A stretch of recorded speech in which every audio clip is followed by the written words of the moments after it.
Playoff softball is upon us. The 4A regional semifinals tonight, or the regional quarterfinals, I should say, as Decorah takes on Western Dubuque. The winner of this game will play at Manchester against West Delaware on Saturday night. The opposite side of this bracket will have Webster City at Charles City tonight, and the winner of that will play at Waverly. So more than 50% of Highway 20 covered in this region heading into tonight's game. Peyton Hilby, a junior right-handed pitcher, will go to the circle for the Bobcats here in the top of the first inning. Our vantage point on the third base side above the dugout for Western Dubuque. Kind of a unique place to watch and broadcast the game from tonight. But Decorah coming in winners of 5 of their last 6. And you look at the last 3 games for Decorah. You knocked off Charles City. You ended up third place in the league, and you knocked off Crestwood in a hard-fought battle on Monday night. You ended up second place in the league, as we talked about in the open, Adam. Best softball, right time of year in all facets of the game, and really when this team hasn't kicked it around, they've won usually this year. Yep, absolutely, and playing with a lead with a group like this is going to be definitely very important. It takes a little pressure, and hitting can be contagious, and obviously when we look as the years moved on, you look at what Annika's done when it comes time to throw. We've always known as she's been younger and coming through that she was always going to be around the plate and be able to throw strikes. She's just really been able to evolve a little bit from the pitching aspect of really being able to hit locations and change speeds properly, and she's done nothing but get better as the year went on, and that's pretty exciting in a lot of different ways.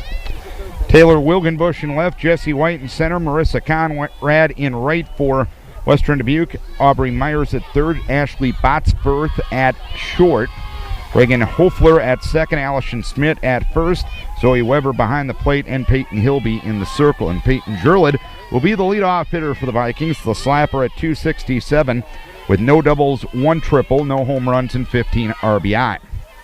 Slap hitting defense for Western Dubuque inside the baseline at all 4 spots as we get ready to go.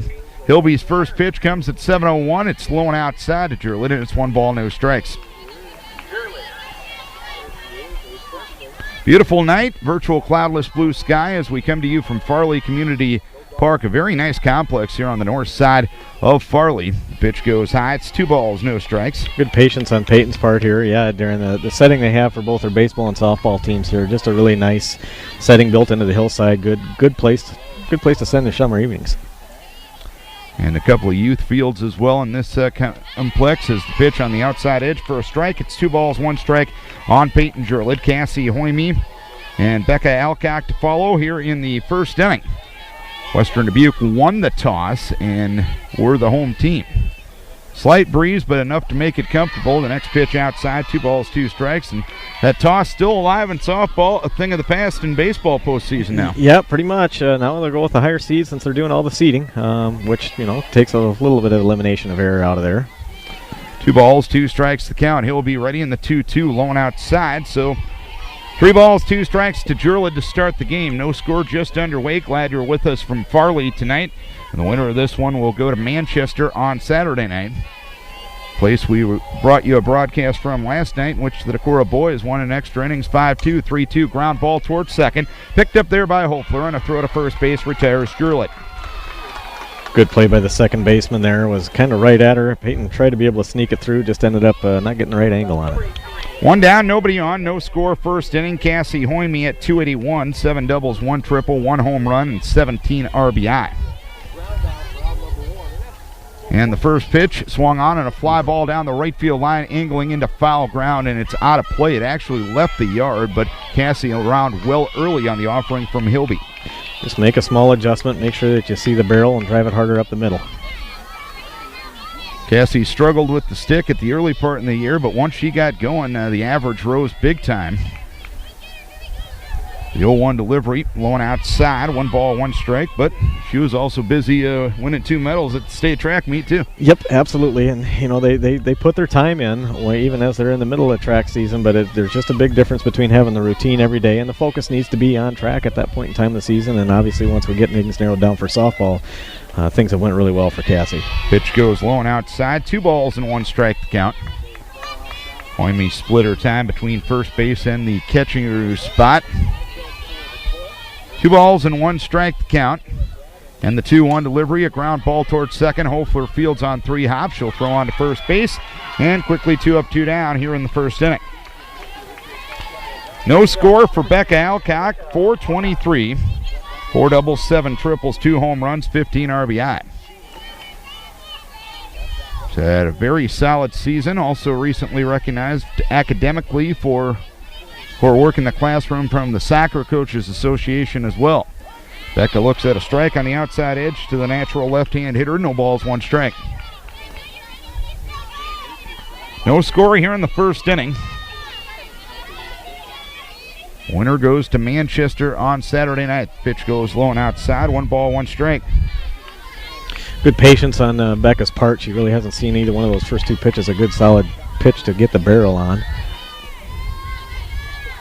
Toby, the junior right-hander, ready in the 1-1. Ground ball right side past the first baseman Schmidt, but fielded by Hofler. She'll throw on to first base, not in time. Alcock becomes the first base runner for Decorah. Good play by the second baseman to get to the ball. With obviously Becca running on the left-hand side of the box, it gets her there another step or 2 sooner. Second baseman's having a busy first inning. Runner at first, 2 down, no score in the first inning. Jenna Iverson at 347, 3 doubles, no triples, no home runs, and 24 RBI. A changeup taken low. It is 1 ball, no strikes as the Vikes try for a 2-out rally here in inning number 1. Really got to have the approach if you're Jenna. Do everything you can to keep the bat alive so you can get the person in the on-deck circle to bat. And that's how you score with 2 outs. 1 ball, no strikes, and the pitch swung on a blooper foul up the third base side, and that one will be out of play.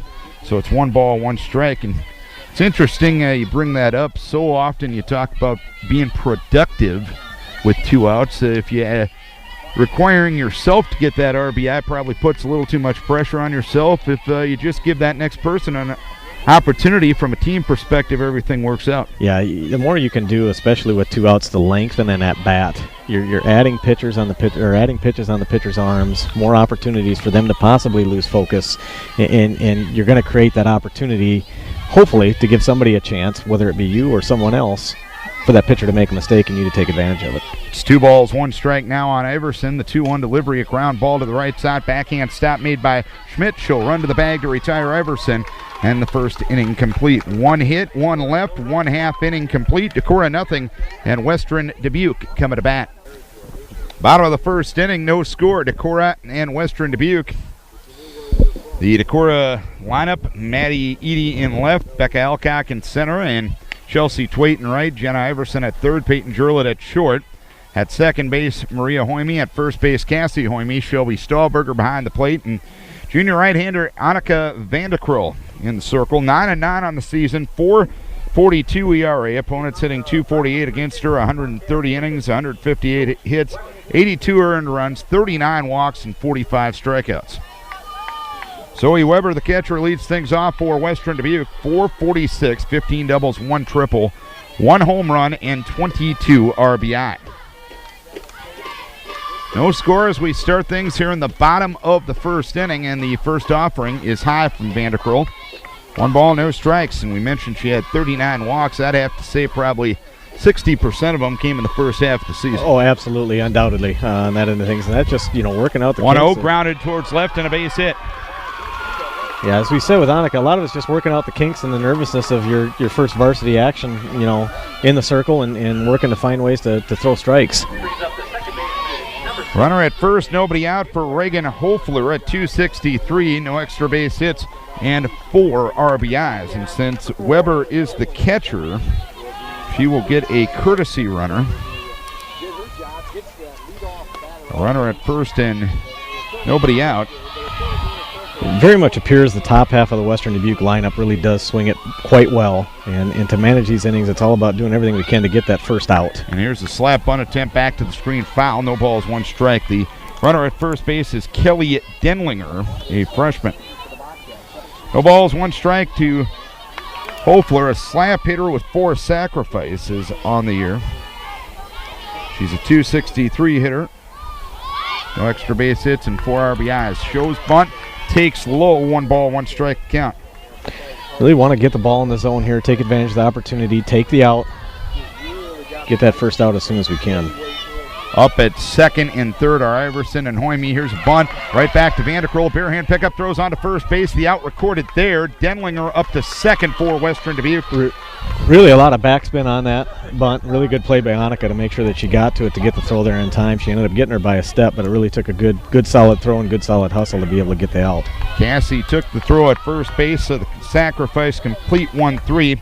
Runner at second, one down. No score in the first. Ashley Botsford is hitting .428 with 16 doubles, 2 triples, 2 home runs, and 21 RBIs. The first pitch taken low from Vanderkroll. 1 ball, no strikes. Weber got on a single. Denlinger, the courtesy runner for her. The 1-0 delivery, ground ball to the right side, knocked down there by Hoyme, but she stays with it and throws it to her little sister at first base, and 4-3 the put out with Denlinger moving up to third. Good job. It was a well hit ball by Botsford. Maria had to take a good hard step to get to it, to knock it down, stuck with it, stuck a fork in it, threw it across. Runner at third now and 2 down. No score in the first for Jessie White. At .409, 8 doubles, 1 triple, 1 home run, and 34 RBIs. White looks the first one high, 1 ball, no strikes. These two teams played a regular season doubleheader last year, kind of a game that was put together due to some rain-out makeups and everything like that. Both those games are good ball games as White fouls it right side and out of play, 1 ball, 1 strike. Decorah came back and won in the bottom of the 7th in one of those games, and Western Dubuque won in extra innings in the other game. So really filled a hole in the schedule last year. We had so much rain late in the year, and of course around our area with the switch to 5 classes. 1-1, swing and a miss, 1 and 2. You know, there's not a lot of 4A teams. Charles City's the closest 4A team to us, and they start tournaments a whole 5-6 days later, and we didn't want to have this huge gap in the schedule, and we still wanted to get some games in. They were in the same boat as us. Worked out really well. 1 ball, 2 strikes. Vanderkroll delivers, and the pitch goes high. It's 2 balls, 2 strikes. Now on Jessie White. Runner at third, 2 down. No score here in the bottom of the first inning. 4A regional quarters here in Farley tonight. The 2-2 delivery, swinging a fly ball right center field. Underneath it is Twait, and shallow right center makes a 2-handed catch for the third out of the inning. So 1 hit, 1 left, 1 done, 0-0. Top of the second inning we go. No score between Decorah and Western Dubuque. As we come to you from Farley tonight, coming up tomorrow night, we'll have Decorah baseball again. The Viking baseball team closing out the regular season as they take on, or the conference season, as they take on Charles City in a doubleheader from Olin-Sack Field in Decorah. 5:30 will be the start time, and hear them both on AM 1240 KDEC, and hopefully a road trip to Manchester on Saturday night for Decorah and West Delaware. Yeah. Fun to be down there last night. It's an excellent high school ball game, and somehow games are that much more fun when you're on the winning side. It certainly helps. It's exciting when you get extra innings, and it's good to see the boys this week pull out a couple extra inning wins, kind of get themselves over a hump for some late inning things that have happened in some earlier games. Plus, you could have stuck around for the Delaware County Fair last night. That's true. George Thorogood there tomorrow night. I'll tell you. As Twait takes the first one high, 1 ball, no strike. Chelsea at 279. 11 doubles, 2 triples, 1 home run, and a team leading now 26 RBIs. 1-0. A little high again, 2 balls, no strikes. And it's George Thorogood and the Delaware Destroyers. Oh, really? So quite appropriate that they're playing in Manchester. Yes. I like that. Is that like Delaware the state, or? I don't know. We'll find out. The 2-0, swing and a miss. Good hard stuff from Hilby, and it's 2 balls, 1 strike. Twait will be followed by Maddie Edie and Maria Hoyme here in the second inning. No score, Decorah and Western Dubuque. 2-1 delivery. That one up again, so it's 3 balls and 1 strike now. Good opportunity to get a leadoff batter here. Hopefully Chelsea can see a good pitch and jump right on it here. It's so important if you can get a leadoff runner on to get that first run across. 3 balls and 1 strike, and the pitch swung on, popped up right side, foul territory. Allison Schmidt into the first base coach's box will make the catch for the first out here in the second inning. 1 down, nobody on. No score here in the second. Maddie Edie is hitting .303 with 5 doubles, no triples, no home runs, and 15 RBI. No score, inning number 2. Decorah is the visiting team by virtue of the coin flip as Maddie swings and fouls the first pitch back. No balls, 1 strike. Good contingent of folks here as the This softball field does have bleacher-style seating, as we talked about it earlier, built very well into this hillside here. Yes, good setting. 0-1 delivery, swing, and a foul at the plate, so it's no balls and 2 strikes. Baseball field right in back of us, and a couple of youth fields here. Lots of activity going on tonight. Lots of people playing ball. Why not on a 70-plus degree sunny night, as Maddie swings and fouls the next pitch off, so it's no balls, 2 strikes yet on Maddie Eady. Hilby's doing a good job working down in the zone early here. 0-2 the count. He'll be ready, and the pitch. That one low for 2 balls, 2 strikes to count. Or correction, it's 1 ball, 2 strikes, I should say.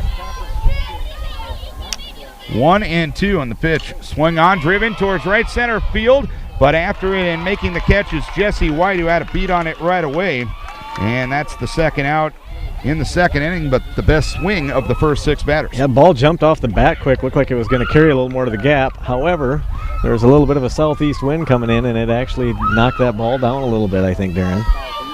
2 down, nobody on for Maria Hoyme at 2:41. 5 doubles, 1 triple, no home runs, 23 RBI. Pitch in there for a strike, 0-1.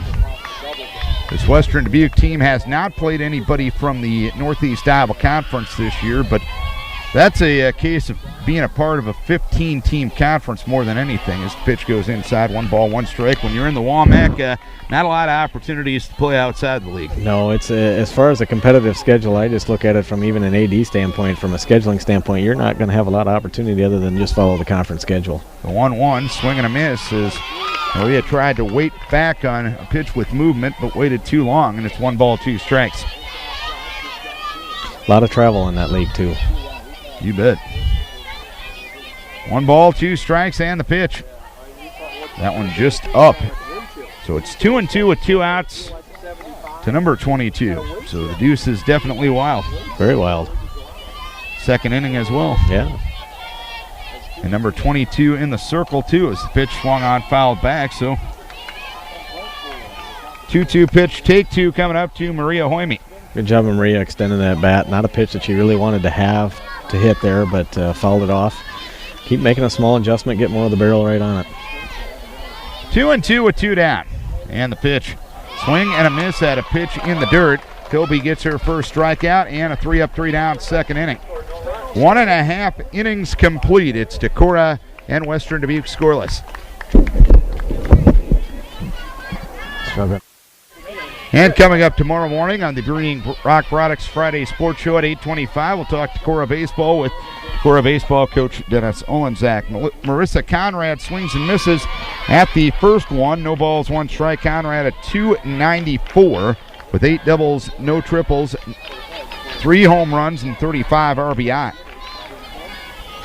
Vanderkroll gave up a leadoff single, but the runner was stranded at third in the first as the next pitch inside. 1 ball, 1 strike. Rachel Rogers, the head coach for Western Dubuque, 2002 graduate of Dubuque Wahlert in the Volleyball and Softball Hall of Fame, as a roller up the middle gets through for a base hit as Conrad gets a leadoff single here in the second inning. Good solid hit right up the middle. And that's one of the things. Annika's going to consistently be around the plate. At times, there's teams that are gonna hit the ball hard against her. As long as you do things to keep the ball on the ground like she does, you're still in good shape as long as you get that first out.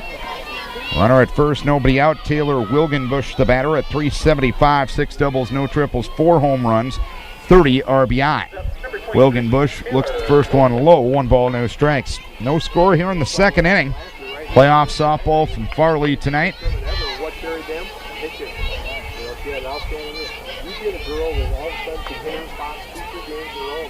Vanderkroll ready, 1-0. Swing and a fly ball down the right field line. Angling into foul ground is Chelsea Twait. She will make the catch, and there's 1 down here in the second inning.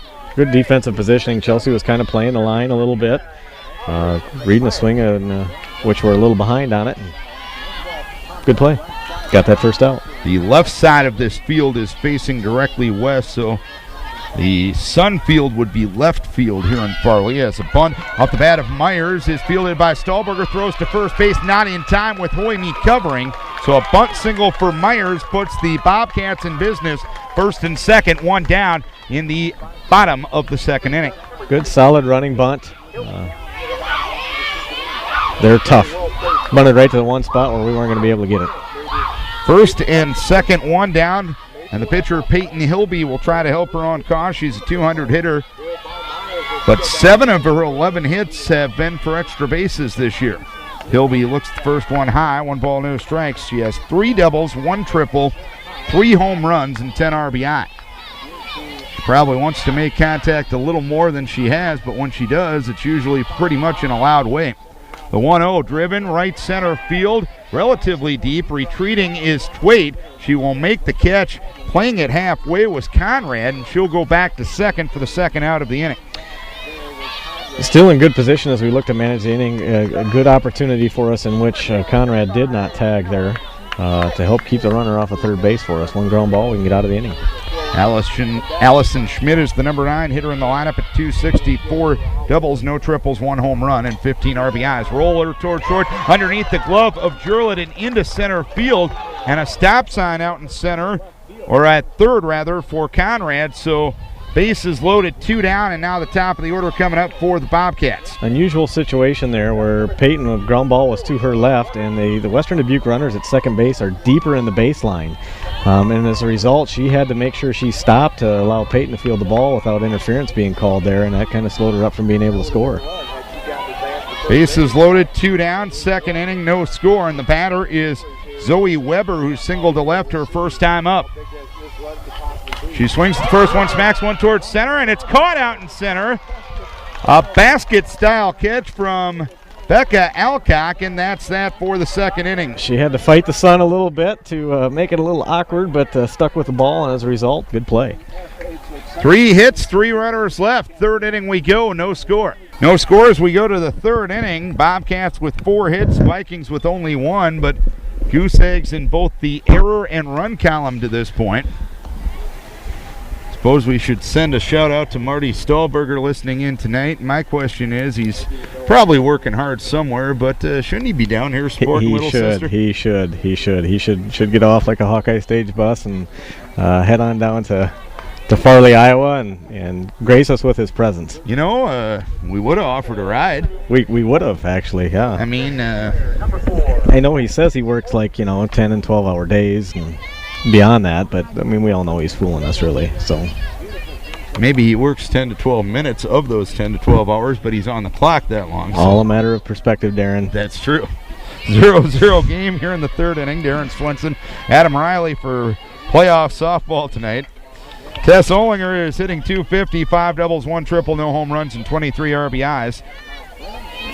A 2-out single for Alcock in the first inning, but Peyton Hilby has been able to retire the rest of the batters as pitch goes low, 1 ball, no strikes. Hilby at 6-9 coming in, 2.80 ERA, and opponents hitting .293 against her. The 1-0, pitch goes low, 2 balls, no strikes. When you see a pitcher with that record and that ERA, means she's probably better than what her record indicates. Yeah, absolutely. On that end of things, she's got to be around the plate. Thus far, her 2-0 outside, 3 balls, no strikes. Her changeup down has been a bit of a challenge for us in terms of us being able to see it out of the hand. And of course, as we move along the second time through the order, hopefully we'll see it a little bit better. But she's having a hard time throwing it for a strike as well. 3-0 delivery to Olinger, and the old automatic pitch at the knees taken for strike 1. 3 balls, 1 strike. She'll be followed by Martin's little sister, Shelby, and then the top of the order in Peyton Jurlett. 3-1 at the knees and for a strike, so it's now 3 balls, 2 strikes to count on Tess Olinger. No score here in the third inning. Winner goes to West Delaware on Saturday night. You can see Hilby just does a good job working the bottom of the zone and uses that changeup in the dirt to really get her as an out pitch. Ground ball, foul, third base side. 3 balls, 2 strikes on Tess Olinger. The real key is to be patient enough and see that changeup out of the hand and not force herself to swing at it unless she forces herself to throw it for a strike. 3-2 delivery, swung on, popped up, shallow center field. Still on the infield dirt is the second baseman, Hafler, and Hafler will make the catch for the first out here in the third inning. It's Hafler, not Hofler. My buddy John Swisher at KMCH told me wrong. Always place the blame somewhere, Darren. Exactly. And since Swish is sitting right here and paying attention to me, that's a good place for it. Shelby Stahlberger is at 237. A double, a triple, a home run, and 10 RBIs. Bunt third base side foul. No balls and 1 strike to count. But that's one of those regionalisms like it's Hageman in Wenatchee County. It's Hageman and Floyd in Chickasaw County. Yep. So. Bushka. Yep. So we want to get it right, and that's why we're here. So John telling me I'm number 1 from the broadcast location next to me is the changeup taken low, and it's 1 ball, 1 strike on Shelby Stahlberger.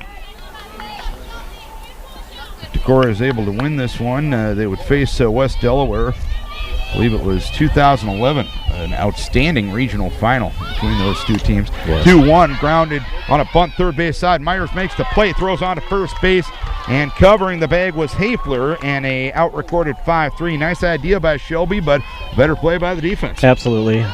Third baseman just really did a good job getting on top of it right away, and even a better throw to make sure that everything's clean. 2 down, nobody on. And Peyton Jurlid, the batter. No score here in the second inning. Jurlid grounded to second in the first, 0 for 1. And the pitch outside, 1 ball, no strikes. Good rotation by that Bobcat defense. 1-0 the count. The 1-0 delivery. That one taken up for 2 balls, no strikes on Peyton Jurlid. No score here in the third. Bobcats have had their chances. They left the bases loaded in the third inning. The 2-0 delivery. That one outside corner for a strike. It's 2 balls, 1 strike. Really, you get in these games, and as soon as you can get that first run on the board, the tension will kind of go away a little bit for one team and maybe pick up a little bit for another. And the pitch swung on, a little roller up the third base side. Myers picks up, throws on to first base. Jurlid beats it out. A 2-out single for Jurlid, the second hit for the Vikings. Rock solid, really nice topspin on it. Got an extra little bounce. That's the difference between the 1 or 2 steps to be able to get there. Another solid play by Myers, but just Peyton got there by a step.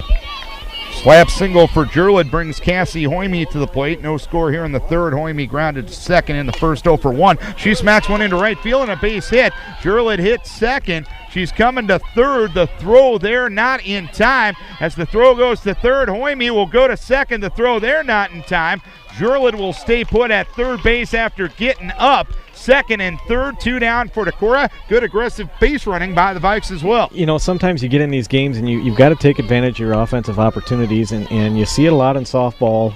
It's one thing that we've done pretty well at different points in time is knowing when to be aggressive, to force the extra throw by the defense and challenge them to make that throw.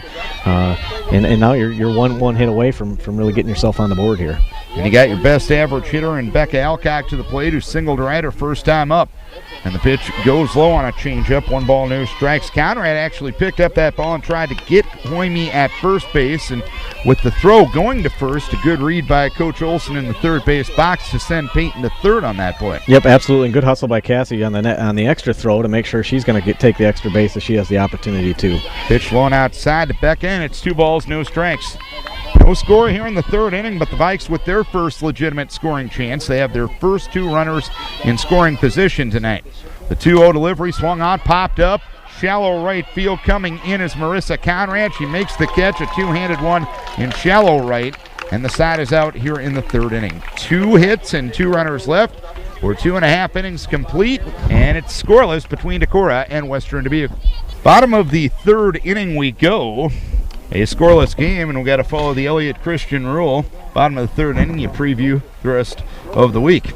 Preview the rest of the week. Oh, that's the E-Train rule. I did not know that, Darren. I did not know that. So tomorrow night it's Decorah baseball against Charles City. Doubleheader, 5:20 start time on AM 1240 KDEC and at KDECradio.net from Olin-Zach Field in Decorah. Then, if Decorah wins this one, we'll be in Manchester Saturday night for a 6:55 start between Decorah and West Delaware. Monday night, that Decorah Cedar Falls baseball game has been canceled. Cedar Falls with some Mississippi Valley games to make up, so that game won't be happening. And then Tuesday night we'll actually have Southwind playoff baseball, as the Warriors having a great season in baseball. They open up against either Sumner Fredericksburg or North Fayette Valley at 5 o'clock from New Hampton. Reagan Hayfield will be the batter as the first pitch taken high. 1 ball, no strikes. The slapper had a sacrifice bunt back in the first inning. No score as we start the third. Darren Swenson and Adam Riley with you from Farley tonight. The 1-0 delivery. Slapper towards left and a base hit over a leaping Jenna Iverson, who was drawn in at third in the slap-hitting defense. That's 3 times in 3 frames that the Bobcats have gotten their runner on to lead off the inning. Just out of reach of Jenna. It's a very good swing. Not anything, just to create just enough lift on the ball to slip it right past Jenna's glove. Runner at first, nobody out. Ashley Botsford will come to the plate, grounded to second on a hard hit ball in the first inning, but Maria Hoyme was able to make the play. And the first pitch swung on a miss. Runner goes, throw down to second base, not in time. Steal number 14 on the season for Hayfield. 0-1 the count on Botsford. This is the first time that the Bobcats have had a runner in scoring position with nobody out in the game. Good changeup by Annika to open up to the number 3 batter here for Western Dubuque, but also makes it a little tougher for Shelby to throw out the base runner there. 0-1 delivery, swung on, driven towards right center field. After it is Twait. She leaps up. It was in her glove. It popped out. Rounding third, coming to the plate is Hayfield. Relay throw, not in time. It'll be a double for Botsford, and the Bobcats draw first blood. That's a well-hit ball the other way. Chelsea, good hustle to actually get to it to get her glove. Almost came up with a great play to get there. Just overextended to be able to finish the deal to hold on to it. Botsford with her 17th double, her 22nd RBI. Bobcats leading 1-0, and Jessie White will be the batter. She flew out to Twait in the first to end that frame. White will look at the first pitch low, 1 ball, no strikes. Bobcats draw first blood here tonight. Yeah, really important here in a no-out situation to just keep yourself settled a little bit, get that first out so you can continue to work and manage the inning a little bit. 1-0, swing and a foul at the plate. 1 ball, 1 strike. Coming in, this Western Dubuque team had 3 players in their lineup with averages over 400. And another with an average of 375. And sometimes you look at stats on quick stats and you question them a little bit based on the way they're swinging it. You don't question these at all. No, and traditionally in their league, people pitch well and they hit well throughout, top and bottom within the lineup. Kind of surprised here in this situation. You get a lead, you want to tack another one on that we're not seeing a bunt. 2-1 the count on White, and the pitch swung on a fly ball towards right center field. Twait is under it, but she'll yield to Becca Alcock in shallow right center to make the catch, and that's the first out of the inning. Usually when you're in that situation, you want to find a way to tack a run on in lead, because leads in playoff softball, the more runs, the better, and the more opportunities you take advantage to tack on. You can't always plan on the big inning. Botsford, that second one down. Marissa Conway add to the plate. She singled to center to start the second. 1 for 1. 1-0 Bobcats. Pitch taken high. 1 ball, no strikes. Is that strategy different if you're the home versus the visiting team? Not necessarily. You want to tack runs on. You see it. Obviously, the Major League Baseball level, it's a whole different ball game because anybody 1-0 swung on, fly ball right field. Coming in is Chelsea Twait. She will make the catch, trying to tag. It's Botsford, the throw to third base, and it's safe at third base as getting around the tag of Iverson is Botsford. An aggressive base running move there as she takes an extra 60 feet as Conrad retired for the second out of the inning. Real aggressive slide. The ball beat her to the bag, but a hook slide to the outside allowed her to go ahead and get past that. We're at a kind of a tough vantage point a little bit, but we know the ball beat her. Coach Olson out to have a bit of a discussion. It was a brief one. A runner at third, 2 down. Taylor Wilgenbush will be the batter. Flew out or fouled out to right in the second inning. 0 for 1 as she loops one towards second. A one-hopper fielded by Hoyme. On to first base, Wilgenbush retiring. And out of all that, the Bobcats get 1 on 2 hits, and they leave 1. We are 3 innings complete. It is Western Dubuque 1 and Decorah 0. 1-0 Bobcats as we go to the top half of the 4th inning. middle third of the order for Decorah, Jenna Iverson, Chelsea Twait, and Maddie Eady. Bobcats have had scoring threats in all three frames, and they finally broke through in the third inning on an Ashley Botsford double to score Reagan Hayfield with the initial run of the game. Jenna Iverson grounded to first, her first time up, no ball or 0-for-1 on the night. 1-0 Bobcats. Winner goes to Manchester on Saturday night as Iverson looks at the first one inside. 1 ball, no strikes. Jenna's not going to like the ball inside. She likes to go the other way with it. Good patience on her part. She knows that. She uses that to a very solid advantage for herself as a hitter. 1 ball, no strikes, and the pitch. That one a little up. 2 balls, no strikes. When she can get the bat through the zone and extend those hands, she's got one of the nicer natural swings you've seen in quite some time. It's fun to see a lefty swing it the way Jenna does. 2 balls, no strikes to count. The pitch outside. 3 balls, no strikes. Good discipline and patience here. Force her to be in the zone. First 2 pitches have been a little bit further up. Like we said earlier, just trying to manage that bottom half of the zone right now as hitters too. 3 balls, no strikes to count. The pitch low and outside for ball 4. That's the first time Decorah has gotten their leadoff runner on. The first walk for Peyton Hilby. Threw the changeup again 3-0, and she couldn't throw it for a strike. Runner at first, nobody out. Chelsea Twait fouled to first, her first time up in the second, 0-for-1. Bobcats 1, Vikings nothing. Top half the 4th inning. Hilby delivers, and the bunt by Twait fielded by Myers at third, and she'll throw on to first base with Hafler covering, and the sacrifice complete, 5-4. Good job by Myers again. Just do basic baseball, or basic softball, excuse me. Come up, field it, good solid throw to the bag, get the out.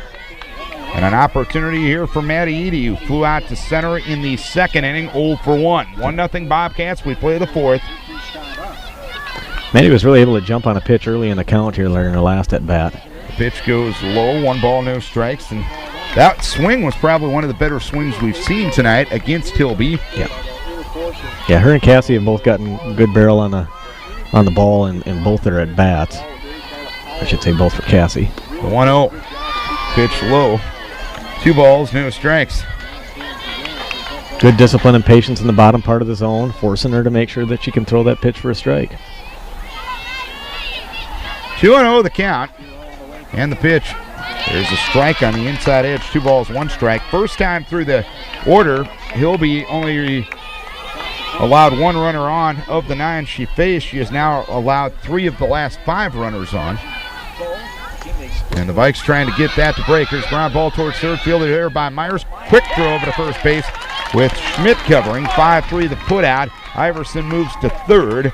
Myers with another nice defensive play. Absolutely. Solid throw. She has been on the mark with each of her throws each time. That one, she threw it on the run. She didn't have time to set her feet. So, Maria Hoyme will be the batter. Struck out swing in the second.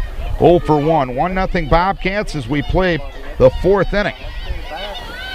The first offering from Hilby is in there for a strike, 0-1. So we hope a senior stepping into the box here can really make a senior play with just a solid base hit to get somebody in, get us tied back up, have an answer. 2 balls and 1 strike to count. The pitch, ground ball towards third. It's gobbled up there by Myers. She'll throw across the diamond, and the side is out here in the 4th inning. A leadoff walk, but nothing else. The Vikes have left 4 through 4. Halfway home in the regional quarterfinals. Bobcats 1, Vikings nothing. Bottom of the 4th inning. 1 run, 6 hits, and no errors for Western Dubuque. No runs, 3 hits, no errors for Decorah. It's been a pretty good softball game to this point. Western Dubuque has had more chances than Decorah. Finally capitalized on one in the 3rd inning on the RBI double by Botsford to score a Hayfield. Bottom 3rd of the order for the Bobcats, Aubrey Myers, who's shined defensively. Got an infield hitter first time up.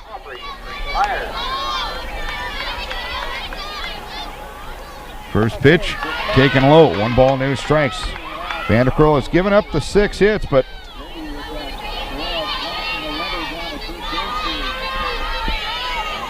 hasn't walked anybody, hasn't struck out anybody either. The pitch goes high. 2 balls, no strikes.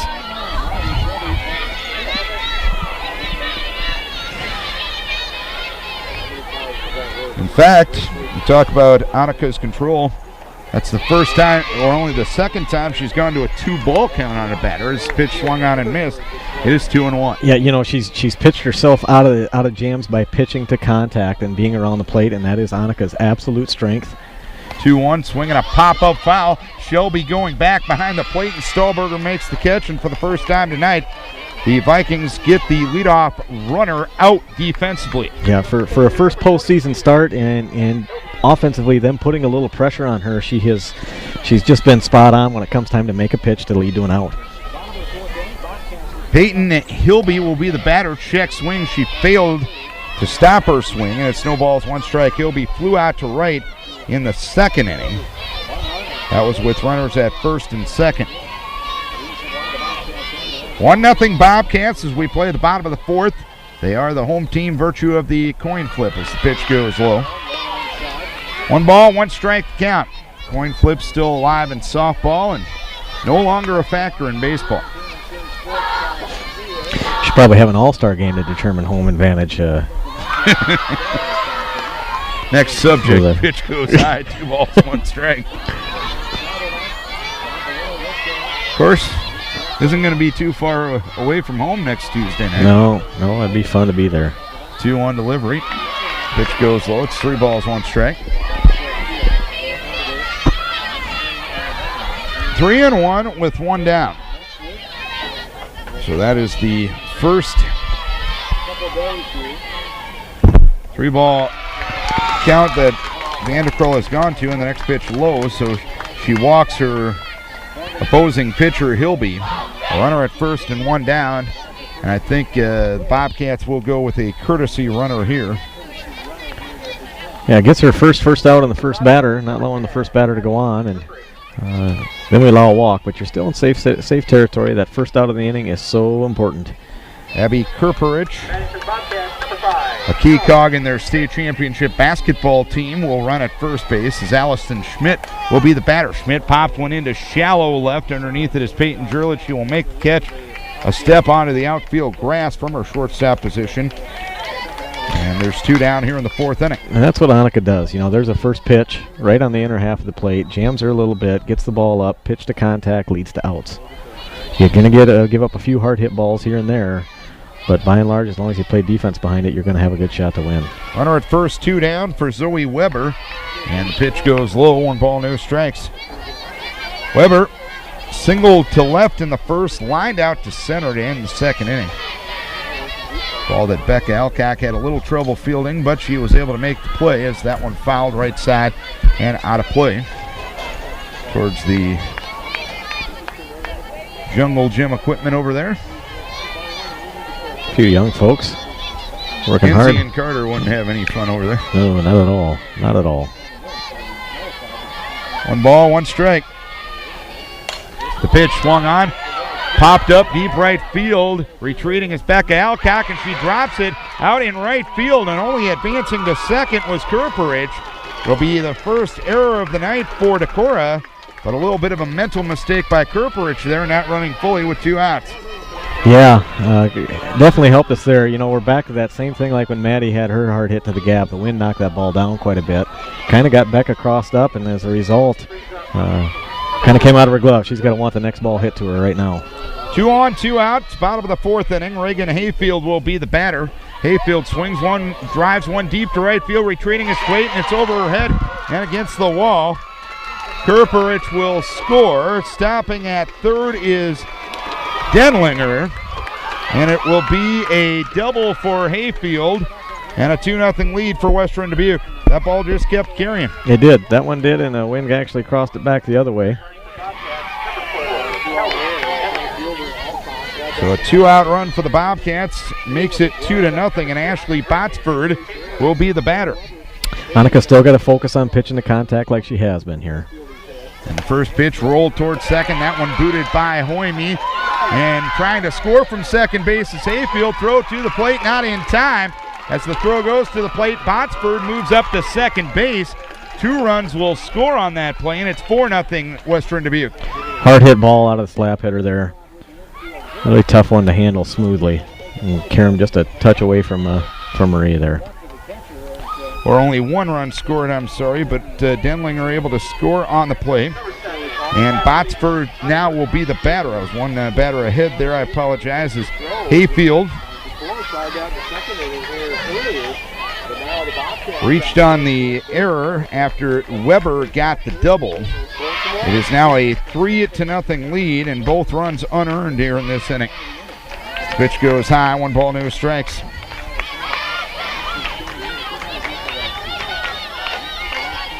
Botsford grounded to second in the first and doubled to right to knock in a run in the 3rd inning. The pitch in there for a strike, and it's 1-1. Dropped fly ball kept the inning alive. And 2 errors in the frame have directly led to 3 runs. Pitch swung on and missed.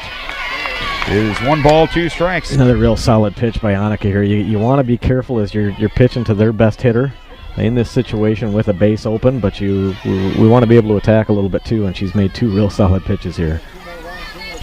1-2, the pitch goes low. It's 2 balls and 2 strikes now. A 3-0 lead for Western Dubuque here in the bottom half of the 4th inning.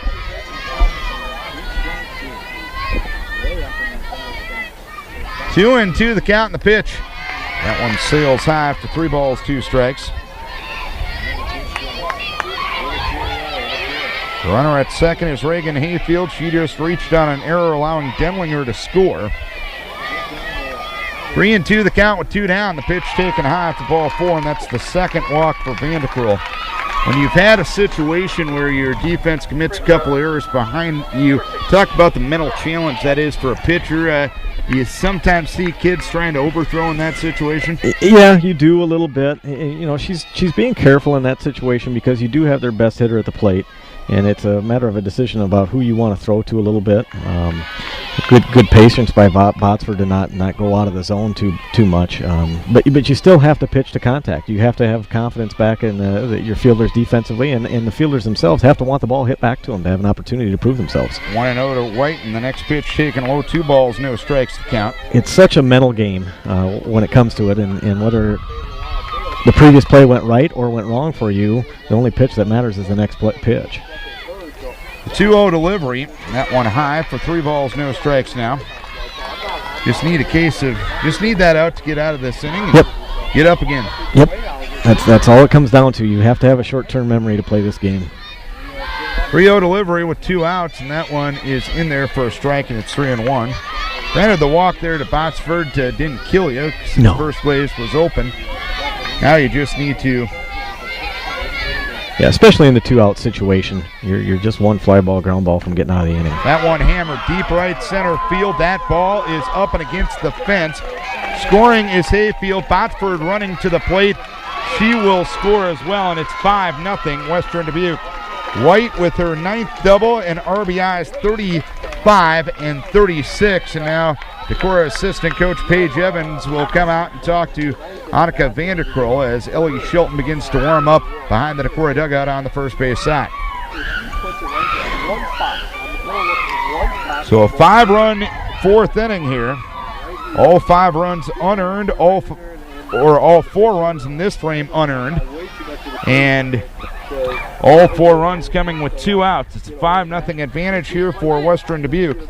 I'm sure Paige is going out and kind of alluding a little bit to what you're talking about, Darren, just saying, hey, you've made pitches to get yourself out of the inning. Don't compound it. You know, 2 of the 4 runs that have come across this inning have come via the walk. One was a safe decision, and obviously White made us pay a little bit for that, which good teams are going to do, but you're still 1 pitch from getting out of the inning here. Conrad takes the pitch low, 1 ball, no strikes.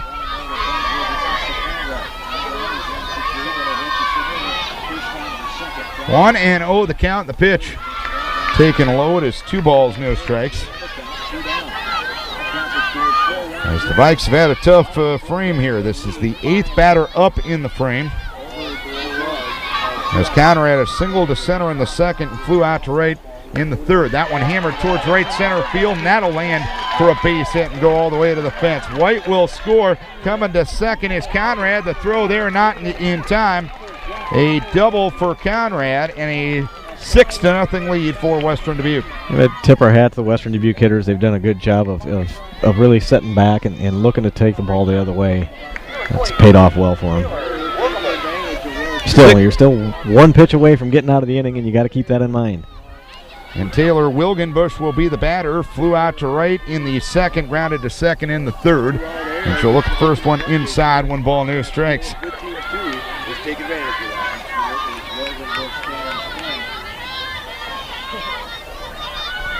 1-0 the count. 5-run fourth here for Western Dubuque. And the pitch swung on and missed. Got a changeup. It is 1 ball and 1 strike.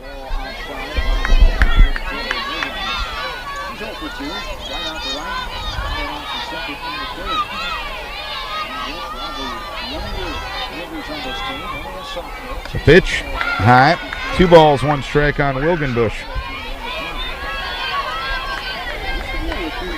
6-0 Western Dubuque, bottom half of the 4th inning. That's a tribute to this senior group of kids. Vandekroll ready, and the pitch swung on, popped up straight back. Stolberger back near the fence will make the catch to retire the side. But a profitable 4th for Western Dubuque. 5 runs on 3 hits, helped out by 2 Decorah errors and 1 left. We head to the top half of the 5th inning. It is Western Dubuque leading by a 6-0 margin. 6-0 the score as we go to the top half of the 5th inning. Western Dubuque with a 5 spot in the 4th inning. 6 runs for Western Dubuque on 9 hits. Decorah with no runs on 3 hits, and the Vikings committed 2 errors. And yeah, the 2 errors loomed large in that inning, but Western Dubuque's just flat out swinging it tonight too. Oh yeah, I mean all those balls were hit hard. The other way, the right center gap, that's just a good place to live when it comes time to hit the ball hard. Ollinger grounds 1 towards third, and Myers there to make the play. She'll throw on to first base. Ollinger retired 5-3, and if you want a base hit, go somewhere else besides third base. She has gobbled everything up, and one thing that's really impressed me is that her feet have been set and going in line to go to the base every time it comes time to throw the ball. That's 5 chances she's fielded cleanly. A Stolberger lines 1 towards third, and Myers makes the play there. 2 pitches, 2 outs here in the 5th. So 2 down and nobody on, and Peyton Jurlid will start the 3rd trip around the batting order. Grounded to second in the 1st. Infield hit in the 3rd inning. A 6-0 lead for Western Dubuque. And the batter is Jurlid, and she'll look at the first pitch outside. 1 ball, no strikes. Ellie Shelton continues to warm up for Decorah. Vandekroll has given up 6 runs, but only 1 has been earned. The pitch outside corner for a strike, and it's 1 ball, 1 strike on Peyton Jurlid. Peyton's doing a good job being patient here. That way she can throw a few more pitches. She's just kind of taking some time for the team a little bit here. 1-1 delivery, and that's a line drive off of Hilby. She'll pick it up and won't have a play at first base. Hilby looks no worse for the wear as Jurlid gets her 2nd single. She has 2 of the 4 hits for Decorah. Good solid swing there, hard line drive right up the middle. Is that a possible play? I go to Farley, Iowa, and I get heckled by fellow broadcasters. It's not just Farley. You have broad shoulders, Darren. Cassie Hoyme is the batter. Change up taken for a strike, 0-1. Hoyme grounded to second in the 1st, single to right in the 3rd. 6-0 Western Dubuque, top half of the 5th inning. The 1-0 swung on and a ground ball foul right side. 2 strikes to 0 on Cassie Hoyme. 6-0 Western Dubuque. Vikes with a 6-run mountain to climb, but they got 7 outs to play with too. The game's still played 1 pitch and 1 out at a time, and you've got to do everything you can to manage each one of those and compete. 0-2, swinging a foul back to the screen. No balls, 2 strikes to count on Cassie Hoyme.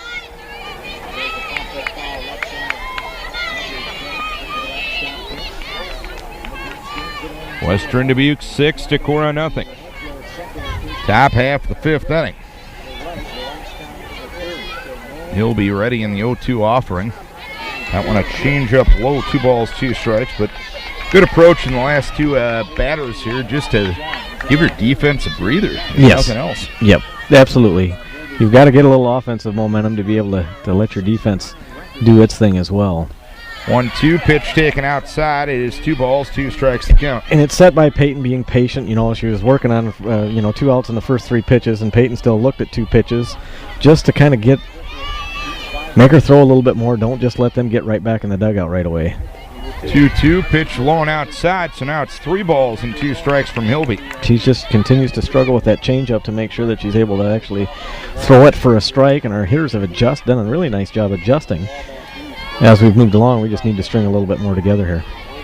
3 balls, 2 strikes with 2 down, and the pitch inside for ball 4 to Hoyme. So the Vikes have 2 on and 2 out, and Becca Elcock will come to the plate. She singled right in the first and flew out to right in the third. A 6-0 lead for Western Dubuque here in the 5th inning. And you know Becca, after that drop fly ball, wants an opportunity to redeem herself here. Yep, and there's nobody better that we want in the box in this situation as far as just somebody who's continued to work hard, short-term memory. First pitch high, 1 ball, no strikes. And sometimes when you have to sit in the dugout in a long offensive inning, you lose a little sharpness, lose a little focus in the circle, and Hilby might be doing that now. Here's ground ball towards first base. Allison Schmidt will field tag the bag, and that's that for the 5th inning. 1 hit, 2 left. Bottom of the 5th inning we go. It is a 6-0 lead for Western Dubuque. Bottom of the 5th inning we go. Western Dubuque leading by a 6-0 margin. A run in the 3rd inning and a 5 spot in the 4th inning. Couple of defensive plays that unfortunately weren't made, and it opened up the floodgates to a 5 spot for Western Dubuque. And Aubrey Myers, who started the 4th inning by fouling out to the catcher Shelby Stahlberger after getting an infield hit back in the 2nd inning, will stand in. 6-0 the score. Western Dubuque with 9 hits off of Vanderkrill as the pitch goes high, 1 ball, no strikes.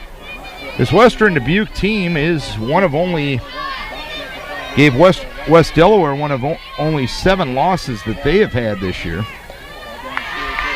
And that was a 6-5 game as the next pitch low from Vanderkrill, 2 balls, no strikes. So what they can do offensively, not surprising. Based on the eye test we're giving them tonight. Yep, they've taken advantage of the opportunities that have certainly come their way, and good teams do that. Swinging a foul back. It's 2 balls and 1 strike. And Miss Myers has had a game on the defensive side of things that has kind of taken a few things away from us as well. This is Vikings Radio, 1240 KDEC Decorah and KDECradio.net. Darren Swenson and Adam Riley doing the softball game here in Farley tonight. Pop up first base side. Underneath it is Cassie Hoyme in foul ground. And she will make the catch for the first out here in the 5th inning. 1 down, nobody on. Peyton Hilby, the batter, flew out to right in the 2nd, walked and scored in the 4th inning. Good job by Annika. Yet again, you just got to keep out on the mound and pitch to contact and give us a chance to play some defense and make some plays. As the pitch goes low, 1 ball, no strikes. And despite that 4th inning, she's a kid that just doesn't get rattled out there. You don't see a lot of emotion out of her, and just kind of tough to know sometimes what she's thinking, but that's not necessarily a bad thing neither. The pitch goes inside, 2 balls, no strikes. Kind of compared on the baseball side of things to Kyle Kane as a pitcher. Emotional, personality traits, and everything like that. A lot of similarities there. We know the wheels are turning inside both Annika and Kyle for that matter, but it takes a little time to actually know exactly what's being thought through so you can try to help, and sometimes we come to find out they don't want our help. Just stay out of their way and they'll keep working away.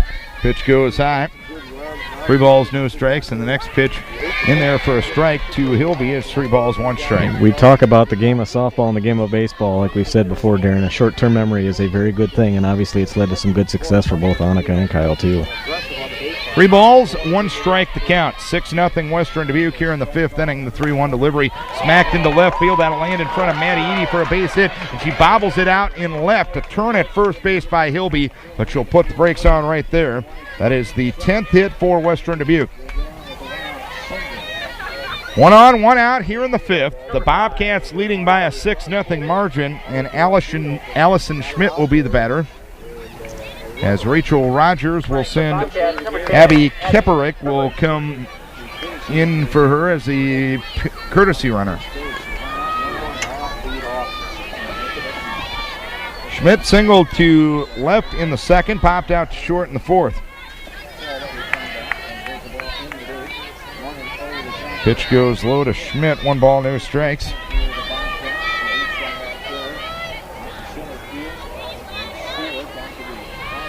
1-0.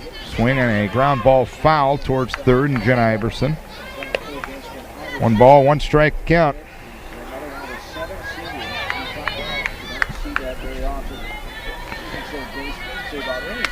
6-0 Western Dubuque here in the 5th inning.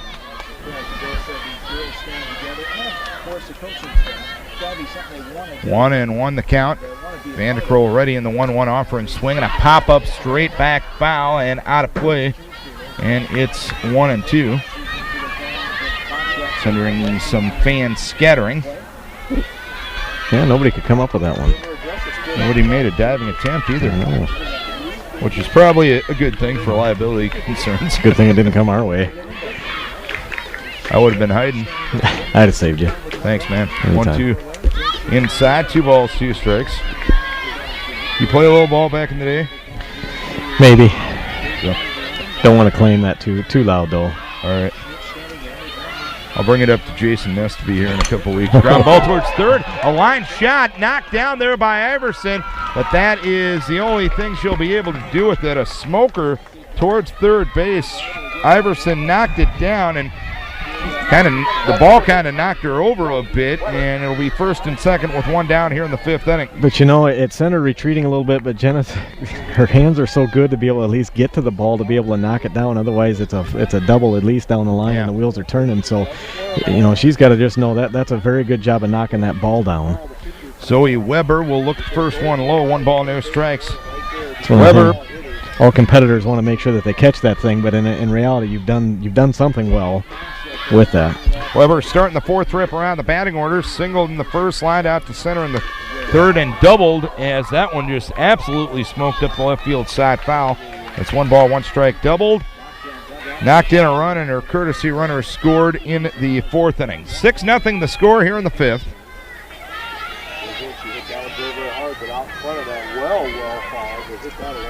1-1. Pitch goes low, 2 balls, 1 strike. Giving her a steady diet of changeup. She's out in front a little bit, hoping that she can go fishing, but she certainly wasn't biting yet. Rivers at 13-9, probably shouldn't do that yet. Pitch goes low, 3 balls, 1 strike. No. That's at least what my sources told me on the way down. You can. So. Fishing, yes. Boating, probably not so much yet. The pitch. Change up taken low for ball 4. So the base is now loaded with 1 down here in the 5th inning. And Reagan Hayfield will be the batter, sacrificed in the first, singled and scored in the 3rd, reached on an error and scored in the 4th inning. As now Denlinger will run at first base. Now I'm getting heckled via text message. I'm having a tough night here, Riley. Good thing you're with me.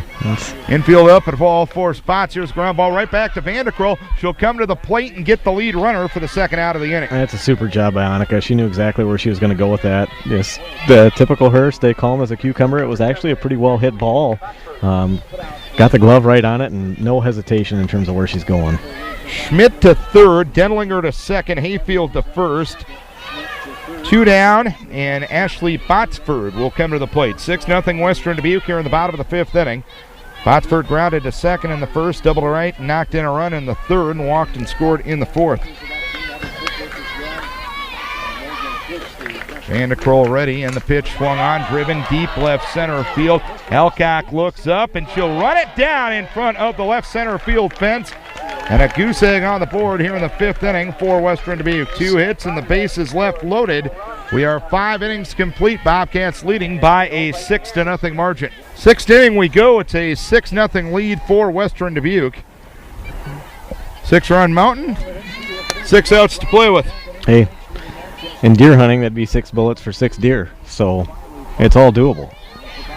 Just need some efficiency. It all starts with base running. Anything you can do to lengthen some at-bats a little bit, but also taking advantage of an opportunity. When there's a pitch to hit, jump all over it. Iverson grounded to 3rd in the 1st and walked in the 4th. 6-0 Western Dubuque, they have 10 hits. Decorah with 4. Decorah with 2 errors. Western Dubuque with 0. Iverson will look at the first pitch outside. 1 ball, no strikes. Grounded to third, or rather to first in the first inning, and walked in the fourth. Hilby has walked 2, given up 4 hits, but no runs through 5 innings. Been helped out by some very nice defense throughout the evening as well. The 1-0 delivery is outside for 2 balls, no strikes on Jenna Iverson. Good job by Jenna. Just being patient. 2 more of those change-ups in the dirt. Don't get yourself over anxious and go fishing on anything that you don't need to be extending yourself on. And Hilby has retired the leadoff batter in 4 of the 5 frames for Western Dubuque. The 2-0 delivery, grounder towards third. Charging there is Myers. She'll pick it up and throw on to first base, and Iverson retired 5-3, 1 down in the 6th inning. 6th chance and a 6th real good play by Myers. That one is as good as any of the previous ones as well. That's just a really, really solid play. She's running through it, gets her feet in line with the base, and even a better throw. 1 down, nobody on for Chelsea Twait. Fouled to first in the 2nd and sacrificed a runner-up in the 4th. And a ground ball towards third. Myers at third again. That's pretty much automatic, 2 away. Yeah, you'd think one of these times we'd be able to flail her with a throw, but it hasn't happened. She's pretty steady Eddie. Or in her case, steady Aubrey. Yes, that too. 2 down, nobody on. Maddie Edie flew out to center in the 2nd. Grounded to third in the 4th. 6-0 Western Dubuque here in the 6th inning as Maddie flies one towards center field, and Jesse White will make a running catch to retire the side. 3 up, 3 down. Bottom of the 6th we go. It is a 6-0 lead for Western Dubuque. Ellie Shelton on to pitch here in the bottom of the 6th inning for Decorah to replace Annika Vanderkroll. 6-0 Western Dubuque leads it here in the 6th inning. Shelton, the freshman right-hander for the Vikings, will face Jesse White to lead things off here in the 6th inning. White flew out to right in the 1st, flew out to center in the 3rd, and had a 2-run double in the 4th. One hopper to Jurlett at short. She'll pick it up and throw to first base. And on a bang-bang play, White retired, 1 down here in the inning. Good solid throw by Peyton. The one hop took a high hop as she tried to attack it, which made it a little closer than what we'd want to see it, but good solid throw, good play. 1 down, nobody on. And the batter is Marissa Conrad. Ellie is 4-6 this year. This is her 18th appearance, 4th out of the bullpen, 4.70 ERA. Opponents hitting 199 against her. Pitch swung on and missed. No balls, 1 strike, 61 innings, 60 hits, 41 earned runs, 45 walks, and 20 strikeouts. And she's the first one to know that ratio's got to improve. Yes. Yep, and that's young. She's had a lot of good opportunities, and she's had some moments where she really has been very effective. Short and Jurlett, it's a low throw, but a nice stretch by Cassie at first base, and Conrad retired 6-3, 2 down here in the 6th inning. Good job pitching to contact. You know, like I've said before, with these young pitchers at times, everybody thinks that a strikeout's got to get them out of the inning, and in pitching in itself, you just got to make sure that you do a good job of being around the zone and let defense play for you. 2 down, nobody on for Taylor Wilgenbush. Fouled to right in the 2nd. Grounded to 2nd in the 3rd. Fouled to the catcher in the 4th. First pitch high, 1 ball, no strikes.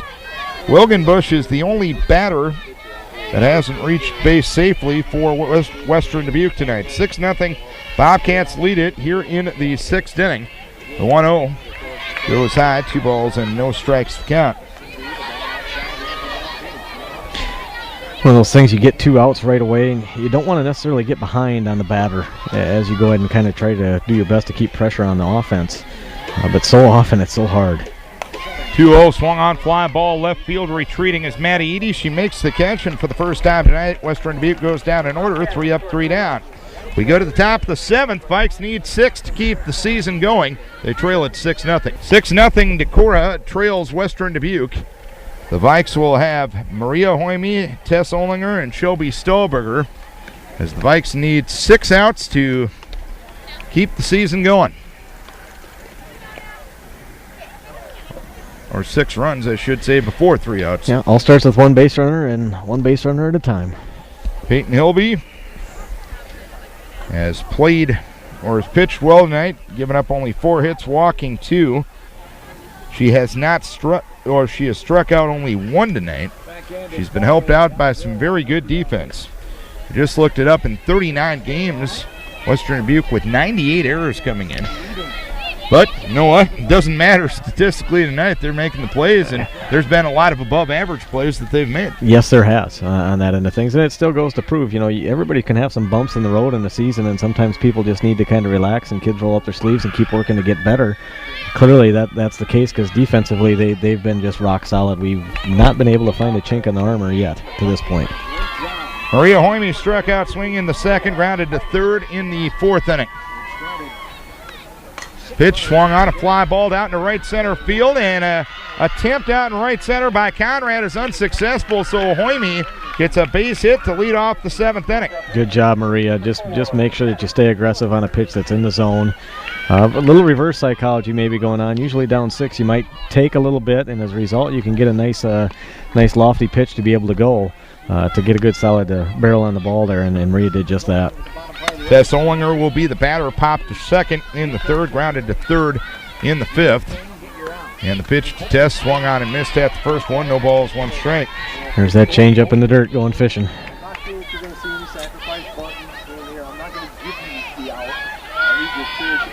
Tess 0 for 2. 6-0 Western Dubuque here in the 7th. Ground ball towards short, underneath the glove of Botsford, and everyone's going to be safe. Hey. First and second, nobody out. Good scenario, good start on that end of things. Just want to make sure we still manage the at-bats very well. Obviously, we found the spot where we can make sure we try to hit it to. That's the 99th error of the season for Western Dubuque, but the first one of the night for the Bobcats. Looking at the season schedule, and this might be a minor thing to focus on right now. Decorah yet to be shut out this year. Yep. Shelby Stahlberger is the batter, and she'll take a changeup for a strike, 0-1. She grounded to 3rd in the 3rd, lined to 3rd in the 5th.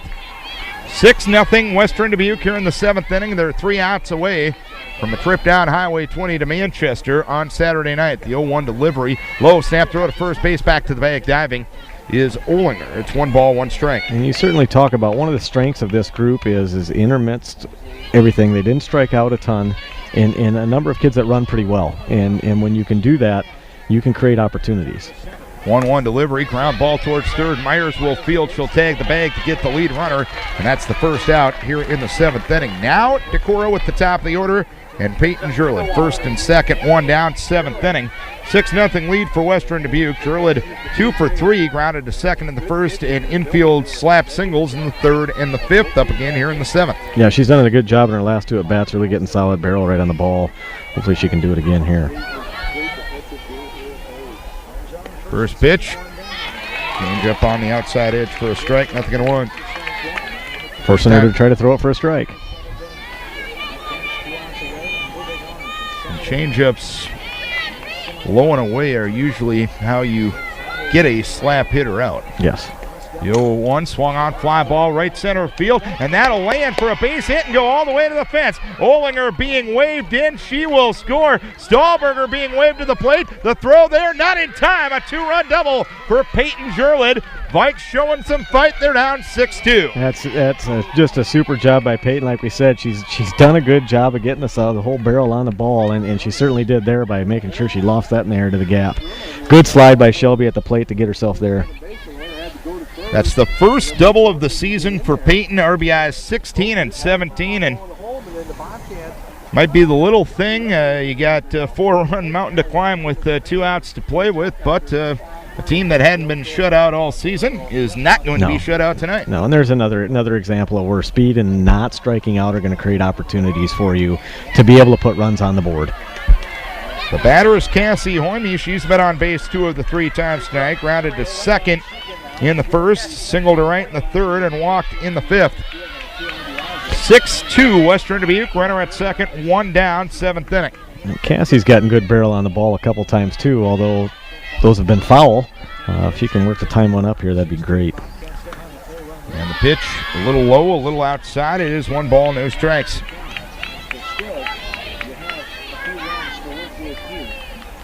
Still have to do everything you can in these situations to compete to get to the next person in the on-deck circle to the plate. 1-0. Little low, 2 balls, no strikes. Good patience.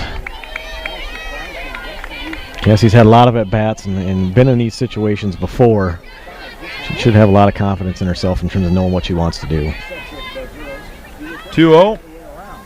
Little low, little outside. So it's 3 balls and no strikes now. Super job. Sometimes you can get in these tense situations and you get a little too anxious, a little too aggressive, and Cassie's certainly shown her experience here. 3-0. Inside, ball 4. And now you're at the point where the tying run's in the on-deck circle. That's get that tying run to the plate. Still follow suit when it comes to that. First and second, 2 in, 1 down, 7th inning, 6-2 Western Dubuque. Becca Alcock singled to right in the first, flew out to right in the third, grounded to first in the 5th. Pitch is a little low, a little outside, 5 straight out of the zone from Hilby. And it's 1 ball, no strikes. Rogers has made 1 visit to the circle already here in this inning. Great opportunity for Becca here. 1-0 delivery, low and outside again. It got away from the catcher a bit. Moving up to third is Jurlid, following suit is Hoyme to second. Super job. You know, Peyton had a good read on the ball in the dirt, and then, of course, Cassie, as soon as the ball was in the air, she was on her way to second, too, just to create that extra opportunity. 1 solid base hit. Becca's due here for 1. 2 balls, no strikes. Still only 1 out in the inning in the 2-0. There's a strike for the first time in 7 pitches from Hilby. It's 2-1. Still have to be disciplined on getting the pitch that you want to drive here. 2 balls, 1 strike. And the pitch, swing and a pop-up foul straight back and out of play. Into the bleachers directly behind home plate. It's 2 balls, 2 strikes on Becca Alcock. 2 in, 2 on, 1 down, 7th inning. Alcock gets on. Jenna Iverson will represent the tying run at the plate. Vikes showing some fight here in the 7th. They trail at 6-2 as the pitch high and tight to Becca. It's 3 balls, 2 strikes now. Another opportunity. Just keep competing. Do whatever you can to extend the at-bat. 3-2. He'll be ready. Wheels and deals in the pitch. Line drive caught at first by Schmidt, and that's the 2nd out of the inning. Solid contact for Alcock, but Schmidt was just right there to make the play. 6 inches either way. That ball's through to the outfield. 2 down, 2 on. Still a good at bat, though. On that end of things, you've extended it, forced some extra pitches. And Jenna Iverson will be the batter. Grounded to first in the 1st, walked in the 4th, and grounded to 3rd in the 6th. She'll look at a strike, 0-1. A 2-run double by Peyton Jurlid here in the 7th inning has pulled Decorah within 6-2. 1 in the 3rd, 5 unearned in the 4th inning for the Bobcats. Pitch swung on and missed. And the Bobcats 1 strike away from the regional semifinals. Just got to keep your focus in the box here. Really be disciplined as you try to extend the at-bat. No balls, 2 strikes the count. 0-2 from Hilby. Ooh, that one didn't miss by much. It's 1 ball, 2 strikes. They don't have the best angle, but it looked... It was in the neighborhood. Yes, good way to put it, Riley. 1 ball, 2 strikes to count. He'll be ready in the 1-2. Swung on, driven, deep left field over the head of Wilgenbush and against the fence.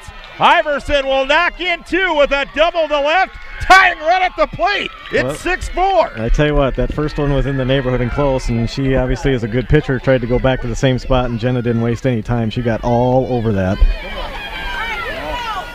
Iverson, her 4th double, RBIs 25 and 26. Riley Hubka will run for Iverson out at second base. Chelsea Twait representing the tying run. Yeah, you know, you got a senior in Jenna who's at the plate. Just another one of those kids that you can't always read what she's thinking. She's as calm as a cucumber all the time, and boy, there was just a real smart softball swing there on her part. Well, you look at the seniors in the lineup, potentially their last at-bats. Hoyme, a solid single to right. Becca Alcock, a line drive right to 3rd, and Jenna Iverson with the double to left. 6-4 the score. Twait the tying run. She's 0 for 2 with the sacrifice. Another senior in the box. Hilby delivers. Pitch goes high. 1 ball, no strikes. Well, 2 ways to go when you're down 6-0 going to the 7th. You can curl up into the fetal position, or you can fight. And these kids have fought tonight as Quate pops one up left side. Mayers is under it. She will make the catch. And the Western Dubuque Bobcats will move on to the regional semifinals on Saturday night. Vikes didn't go out without a fight as the Bobcats win it 6-4 tonight. 6 runs, 10 hits, 1 error, 9 left for Western Dubuque. 4 runs on 7 hits, 2 errors for Decorah, and 7 left. The winning pitcher, Peyton Hilby, she goes to 7-9 on the season.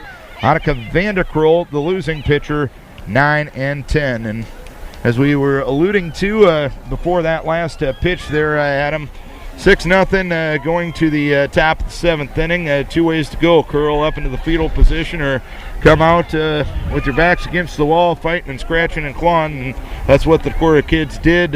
Made things interesting getting that tying run to the plate. Yeah, they certainly did on that end of things. And, and when you hit playoff softball, at this point in time, 1 or 2 plays can certainly make the difference, but you still got to make sure that you play the game 1 out at a time. Disappointing for the seniors. We've got a group of 4 seniors that have really done some very good things over their softball career and played a lot of innings even from the time that they were freshmen. They've got a conference title to bear and a lot of good positive memories. You just wish we could get the ball to bounce a little bit better and then be able to put a run or 2 on the board earlier, because I think that might have had to change the complexion of the game a little bit as we look at it and how it flowed.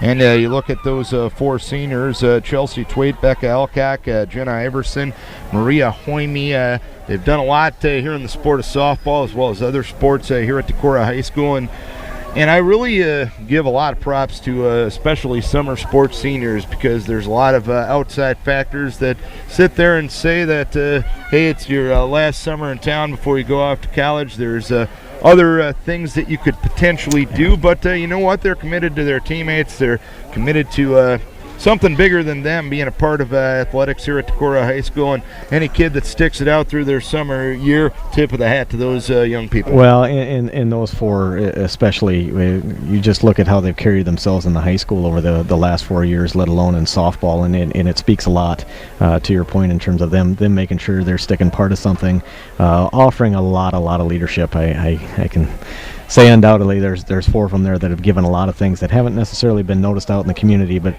certainly noticed when we're walking down the halls every day. And we, like I've said to them numerous times as we went through the whole process of the end of the year and graduation, there's a number of things that we can't thank them enough for. And when it comes to softball, you look at a lot of things that they've done, and a lot of fun, a lot of good positive memories that we've been able to be a part of. And bottom line, you look at the kids you got coming back, all 3 pitchers that pitch this year coming back, a lot of position players coming back next year. Definitely a lot of reasons to be optimistic about the future of Decorah softball. Yeah, absolutely. We knew going into this year when we had some young pitchers that we were going to have some bumps in the road with them in terms of them learning and getting comfortable. And you look at what Annika has done as she's went through the year, done nothing but get better, as you would expect somebody to do. And in addition to that, what Ellie and Peyton have done, you've got 2 9th graders that have been around the plate, and there's still some younger gals that haven't necessarily seen any of the varsity action, but they've certainly seen plenty of JV and at the 9th grade level. We just want them to do the best they can to start continue to work to gel together, knowing and understanding that the pressure of the game isn't all upon them, and really buying into what coaches are asking them to do, and just flat out get better, both in the classroom and in their other sports, and then the softball piece as well. All right, final thoughts, Riley? A good softball season with a young group. Really excited. You finish the year 15-18, and there's always a few games that you look back on that say you got away from you as you go through. But you really look at it like we were talking about on the way down. You look at a 4th place finish in the conference with this young group mixed with some very good senior leaders, and all in all, a positive year. We always want and hope for a little bit better, but I definitely think there's a good foundation to be able to carry on here and look for bright things down the road here. All right, Adam, fun working with you tonight. Just wish the result was a little better, and hopefully there's quite a few baseball games to watch yet this summer for the Viking 9, and I'm sure we'll have a chance to work together. I think it's been about 4 or 5 years. So let's see, 2018. Put it on your calendar. My Something friend. like that. We'll do it. We appreciate all that you do, and I know it's always nice to know that a lot of softball games are covered by Darren as he moves around and works to cover and give good positive press for the girls. We appreciate it. All right, Adam Riley exiting the broadcast. Many people to thank for making this broadcast possible. First and foremost, our advertisers, the good sports-minded people who helped us bring the game home to you tonight. Without their help, this coverage would not be possible. So as always, we encourage you to support the businesses who support local high school sports. And lastly and most importantly, we thank you, that's right, you the listener, for tuning in. We hope you enjoyed the broadcast, if not the outcome. Final score tonight, Western Dubuque moves on to the regional semifinals with a 6-4 win over Decorah. Our next broadcast will be baseball tomorrow night. Decorah will take on Charles City, and our coverage for that doubleheader from Olensack Field in Decorah will begin at 5:20. So for Adam Riley, Darren Swinson saying so long from Farley. Western Dubuque 6, Decorah 4. A season closer for Decorah. They finished the season at 15-18, but win 5 of their last 7 games, and were definitely playing their best softball of the season and didn't go down without a fight here tonight. Thanks a bunch for tuning in. We'll talk to you again tomorrow night from Decorah.